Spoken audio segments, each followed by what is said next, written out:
Sabda Kehidupan Desember 2025.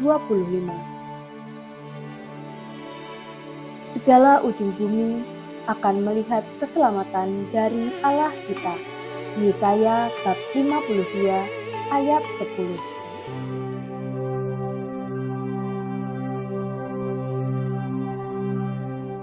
Ketika bangsa Israel dibawa ke pembuangan di Babel, mereka kehilangan segalanya, tanah air, raja, dan bait suci mereka, yang berarti hilangnya kesempatan untuk beribadah kepada Allah yang dahulu membebaskan mereka dari Mesir.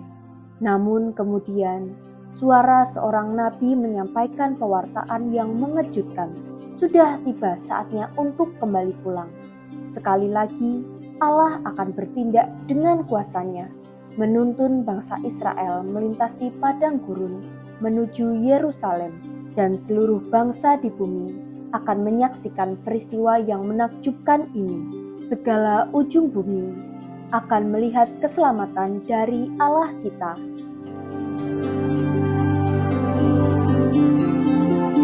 Saat ini juga, berita yang mengkhawatirkan terus bermunculan. Orang kehilangan pekerjaan, kesehatan, keamanan, dan martabat mereka. Masa depan kaum muda terancam karena perang dan kemiskinan akibat perubahan iklim yang merenggut tanah air, kedamaian, dan martabat mereka. Situasi tragis berskala global ini membuat kita seolah kehilangan harapan dan hidup di bawah awan gelap yang pekat. Siapa yang akan menyelamatkan kita dari kehancuran segala hal yang kita anggap milik kita? Seolah tidak ada lagi alasan untuk berharap. Namun, pewartaan sang nabi juga ditunjukkan bagi kita. Segala ujung bumi akan melihat keselamatan dari Allah kita.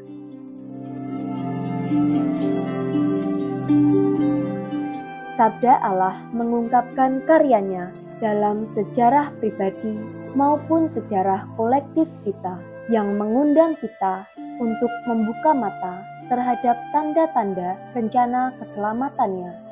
Rencana ini telah tampak berjalan dalam banyak cara, dalam ketekunan seorang guru, kejujuran seorang pebisnis, integritas seorang pejabat, kesetiaan pasangan suami istri, pelukan seorang anak, keramahan seorang perawat, kesabaran seorang nenek, keberanian mereka yang menentang kejahatan dengan damai, serta sambutan hangat dari sebuah komunitas. Segala ujung bumi akan melihat keselamatan dari Allah kita. Natal semakin dekat. Kehadiran Allah yang sabar dan penuh belas kasih dalam sejarah manusia kembali dinyatakan melalui kepolosan yang begitu mengharukan dari kanak-kanak Yesus. Kita dapat memberi kesaksian tentang hal ini melalui pilihan-pilihan yang kita buat, yang mungkin berbeda dari banyak tren masyarakat saat ini. Di dunia yang tampak lumpuh oleh materialisme dan keegoisan, dan di mana pertikaian serta hukum rimba yang kuat dan yang tak bermoral seakan berkuasa, jawabannya adalah mengasihi sesama. Inilah obat yang dapat membawa kesembuhan.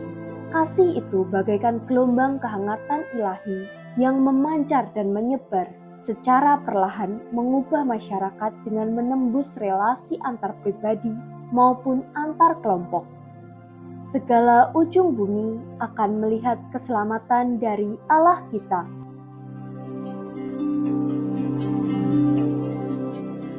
Sebagaimana bangsa Israel pernah mengambil langkah awal perjalanan mereka, kini saatnya kita melakukan langkah nyata untuk menjangkau mereka yang membutuhkan sentuhan kepedulian dan kedekatan. Yang muda dan yang tua, yang miskin, para migran, mereka yang menganggur dan tak memiliki tempat tinggal, yang sakit dan yang sedang dipenjara. Kita perlu menjadi saksi kehadiran kasih Allah yang lembut namun penuh kuasa di tengah kita. Saat ini, batasan yang kita temui saat menyebarkan kabar gembira mungkin berupa perbatasan geografis atau garis pemisah akibat perang.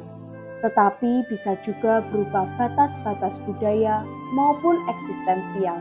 Bahkan, komunitas digital yang sering diisi oleh kaum muda dapat mengambil peran penting dalam mengatasi agresi, kesepian, dan marginalisasi. Seperti yang ditulis penyair Kongo, Henry Boukolo, "Wahai harapan ilahi, lihatlah jeritan putus asa angin, tempat baris-baris pertama dari puisi cinta terindah terukir, dan esok hari ada harapan. Segala ujung bumi akan melihat keselamatan dari Allah kita."